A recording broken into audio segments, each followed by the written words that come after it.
Hi, everybody, and welcome to Mile High Huddle SI. I am your host, Kim Becker, joined by publisher Chad Jensen.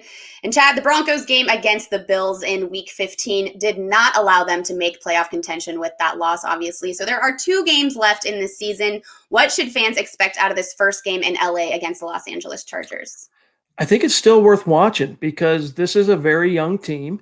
And even though they're eliminated from the playoffs, you want to see how the young players develop. You want to see how Drew Lock in particular continues to play in weeks 16 and 17 because he kind of started off rocky after he injured his shoulder in week 2. He comes back, had actually a solid game himself in his first game back against the Patriots, despite kind of a little bit of, we'll just call it a bad fourth quarter, a couple of picks.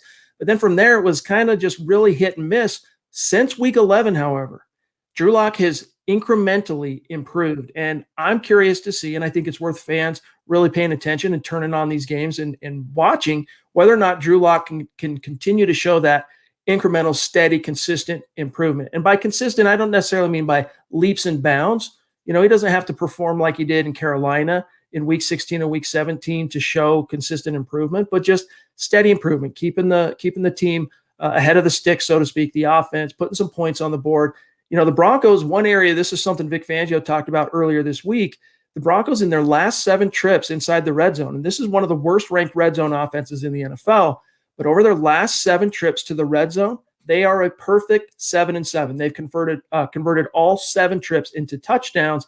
And as Vic Fangio said, and I concur, that shows progress, that shows development, specifically at the quarterback position. So you want to see if that trend can continue. And it's not just Drew Lock. You got a lot of young players, especially on the offensive side of the ball, from Jerry Jeudy and KJ Hamler, who were not very much a part of the game plan this past week against Buffalo, to Noah Fant even. I mean, Fant had a nice day against the Bills, finally caught another touchdown, which was his 3rd of the season and the first since week 2.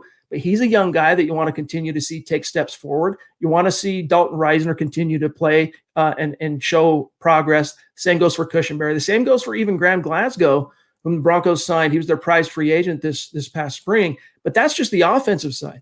Then you go on the defense, and the Broncos at multiple positions, especially in the secondary, they're really scraping the bottom of the barrel. But you're learning right now in these final 2 weeks which of these young guys the Broncos have kind of had to turn to in an emergency type of situation might be able to factor into the tapestry next year. So it's still very much worth tuning in and watching these games, even though the Broncos are eliminated from playoff contention. And keep in mind, a month, 2 months from now, when there's no football to be found, you'd be dying to be able to turn on the TV and knowing this weekend you got a Bronco game that's going to be on television, whether it's playoff relevant or not. So I would say appreciate it while you've got it and pay attention to how these young players perform, as well as we want to see some coaching competency. We want to see Vic Fangio, Pat Shurmur close out this season, with a modest amount of authority. Reassure the front office as well as the fans and the media that they're the men to kind of right the ship, that they can turn it around next year in 2021. Yeah, I keep saying that to myself. Obviously, the Broncos don't have the record right now that I wanted them to have, but we still have 2 more weeks of games and of football, Broncos football, and we know that a true Broncos fan will definitely watch these 2 last games. So thank you very much, Chad. Definitely things for the fans to focus on in LA on Sunday.